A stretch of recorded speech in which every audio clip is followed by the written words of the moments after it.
Before I met my wife, I was in a relationship with a girl for 5 years. It's ended with her cheating on me with my best friend. And then they are getting together for about 5 years. All my other friends continue to mainly hang out with my ex-girlfriend and ex-best friend.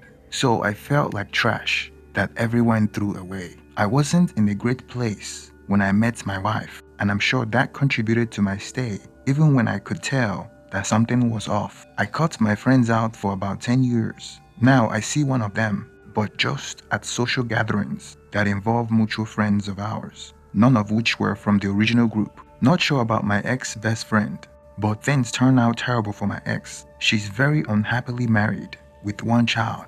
My sister just gave me an update on my ex the other week, coincidentally. Her husband plays game all day and won't help her. Her mom moved down close to where they live to help out, and my ex is always complaining to her mom that she doesn't help enough. I also think I was afraid of abandonment issues. Therapy is starting to get into this issue. When I was 2, my father was sent to prison for 7 years, and according to my therapist, I became terrified that if I did the wrong thing, people and the society in general would like to banish me. And that pretty much tracked my understanding of myself throughout my life. I first met my current wife 10 years ago. The first year was amazing. She gave birth to our first son, and after that, the dead bedroom started. She was pressuring me to get married to her, and I thought the problem in our relationship is because I don't trust anyone because of my ex cheating on me from my previous relationship. So I proposed to her thinking that it would get better. She was asking me to, and I thought it would help with the dead bedroom. Bad idea. Few months after proposing to her, we were in our living room when I saw a text pop up on her phone. The text was from her ex-boyfriend, asking about her whereabouts. I confronted her about it and threatened to call off the engagement. She showed me their text correspondence, and I didn't find anything sexual, just both of them checking on each other occasionally. Although it seems like a lot of texts have been deleted. After she claimed innocence, I had no proof of infidelity, plus we share a son together. We almost called off our engagement. I should have walked away then, except I wouldn't have my son, and he's truly worth everything I went through. Over the next few months, she did things to make amends and prove to me that she loved me. I decided to get married to her. We had a big, expensive, beautiful wedding. Honeymoon in Hawaii, everything she asked for. Then after the wedding, things went downhill. She started to withdraw intimacy and would always give excuses why she couldn't be intimate with me. We would fight about it all the time. I would tell her it felt like she didn't love me. I was being cheated on, not the first time, so I knew the feeling your partner gives off when they are done with you and yearn for someone else. She would tell me I was too needy and say, why was she with me if she didn't love me? I would tell her empty loveless marriage are common and I didn't want to be in one. But in the end, I would stay. Repeat this for the next few years. We eventually bought a house. I was reluctant, but she was pushing it. I would tell her how the way everything was going made me reluctant to take the next step. Buy a house, have more kids. She would just insert the thing she was pursuing into her argument. If I don't love you, then why do I want to get a house with you? Trying to get pregnant by you, close quote. I never really had an answer, except that she was unhappy with herself and afraid to be alone. Our bedroom life had grounded to a halt, and we would go weeks without having excess. Then one day, out of the blue, she initiated excess, something she normally wouldn't do. She was trying to get me to choke her. First time she has ever done this. I thought it was something new. Maybe she was trying to spice up our relationship, so I went along with it. We went from plain vanilla excess to her wanting it rough. Our bedroom life picked back up, like before we had our son. Then all of a sudden, it dropped off, and she started making excuses again. I thought something was wrong. I noticed that she was texting a lot and was guarding her phone. When she sleeps, her phone will be under her pillow.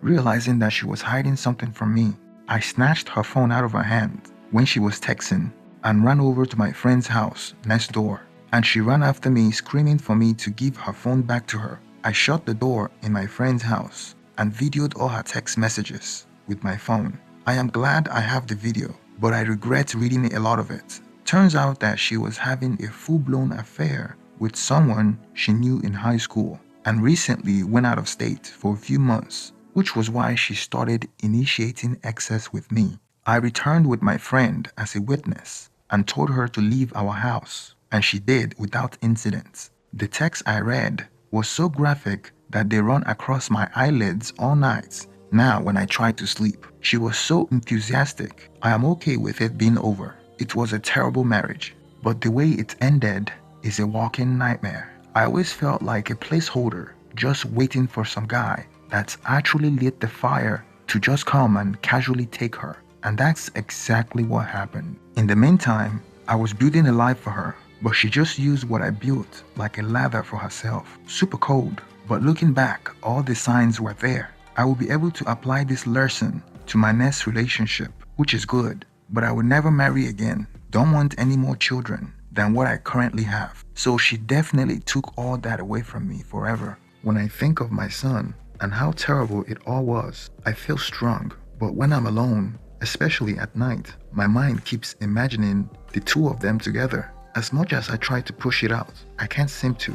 During the week when she tried to get me to choke her in bed, then finding evidence of a full-blown affair on her phone, December 1st. That whole choking thing was more like beginning of September. And yes, it was a huge red flag that I missed 5 months later. So I know that he dominates her, and that really gives my imagination ammunition to use on myself. I have to preface this with, I would never hurt myself, but at night, I want to die.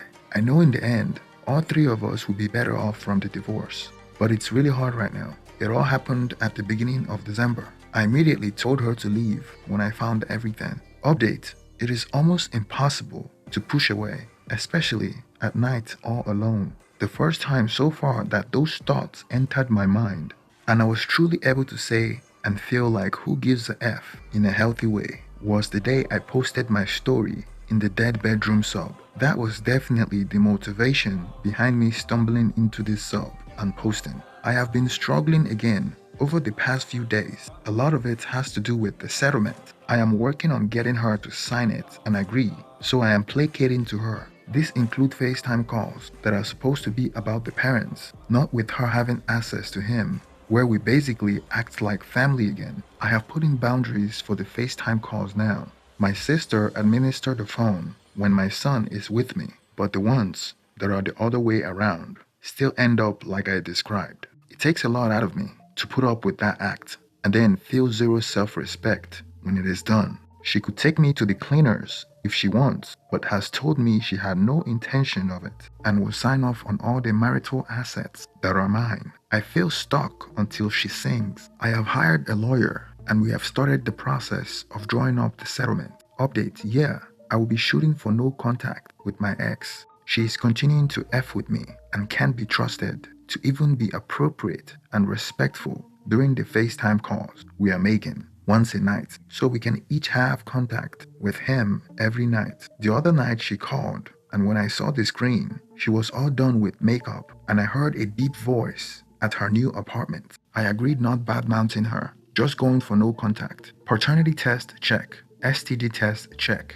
My lawyer has drawn the settlement. My ex is reviewing it now. She said she would be finished reviewing by Monday, but surprise, she's dragging it out. We are still amicable on the surface, but we specialize in that all through our relationship. As soon as she signs it, I will explain to her I want zero contact outside our co-parenting apps I will use to communicate schedule and any other info that should be known. Sickness, medical anything, bathroom frequency, last time he had Miralax, or any meds we need both to be aware of, etc.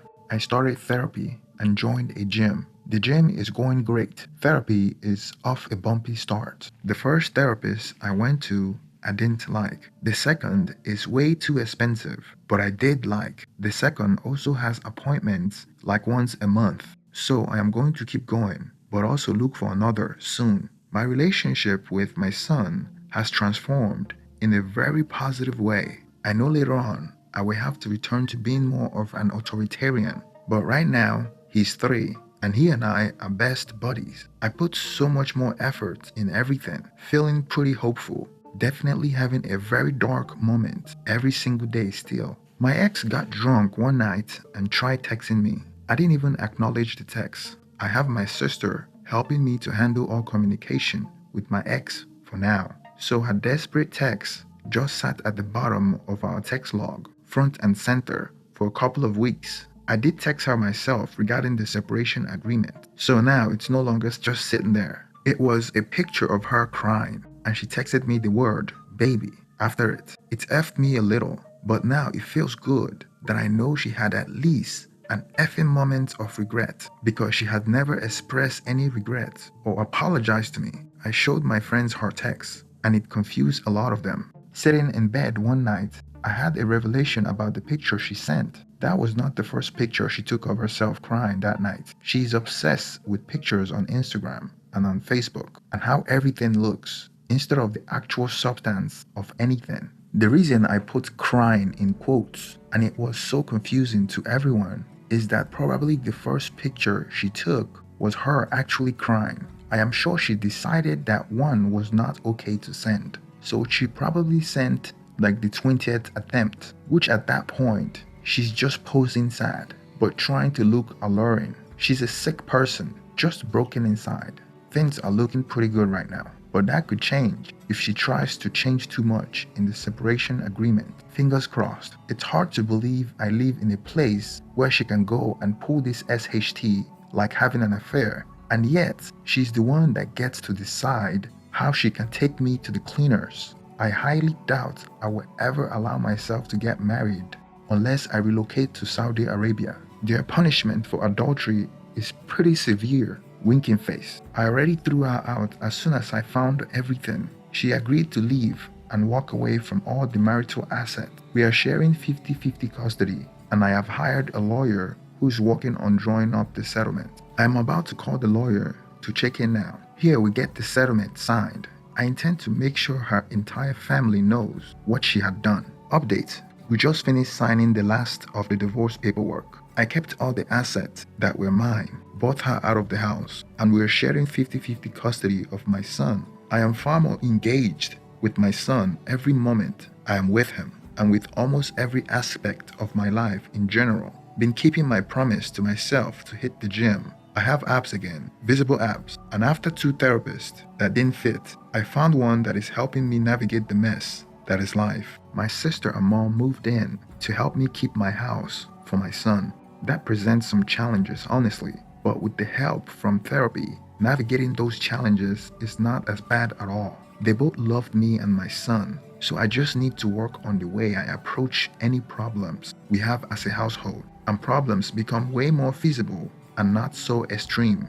My business is really starting to thrive this year, so possibly in a few years, they can figure out more permanent living arrangements. I am currently sleeping on a Murphy bed in my living room. I gave them the 2 of the 3 bedrooms, and my son has the 3rd. It's been super helpful and supportive to have my family with me through the hardest thing I have ever went through. I am eternally grateful to them. I dated a girl for a few weeks, but after it became obvious she was going to keep pushing for monogamous relationship, when I feel like me being ready for that is years away, I broke it off with her. She was really sweet about it, which made me feel even worse at first. But it was important for me to look out for myself and my son, and not just bend over someone else's need. It was a good first step for me to grow and eventually finding another relationship, almost like a behavioral exercise. I am scared to trust anyone, but she was sweet. And after I started to get anxious about the way things were going, I spent about another week talking to her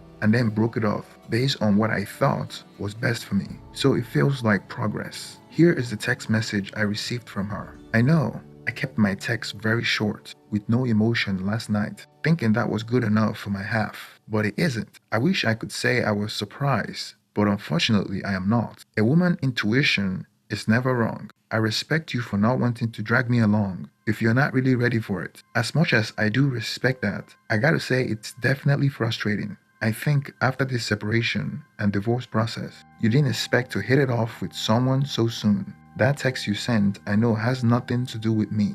That's you battling with your own things, and I get it. But you found someone good that I don't think you were expecting so soon. Someone to support and make you feel good about yourself again. I don't think you're scared to get hurt and scared to trust again. I think we both feel pretty similar about each other. and that scares you, so you're cutting it off. By all means, you do not have to respond if you don't want to, but I just had to express that. I'm here, and you don't need to run. Figure your things out, and if you want to try again and start afresh with me, that offer is always on the table for you. You were a gentleman till the very end, and I will never forget that. You still are an amazing man, and I hope you have a great rest of your day. That was the text she sent me the day after I told her I didn't think we should see each other anymore. She's nice, but just wanted immediate attachment. I explicitly told her I didn't want that at this point in my life, but it seemed like she saw that as a challenge or obstacle to overcome rather than a genuine constraint. Now that my ex signed off on everything I needed her to, I no longer feel the need to bend to any of her wishes either, and have felt very comfortable putting my foot down when it comes to requests she has about our son or otherwise. I feel great for the most part, most happier, and keep getting compliments about how I look, more fit, and just happy in general. Please don't forget to like and subscribe. Please hit the thumbs up so YouTube can promote my videos. Thank you and have a wonderful day.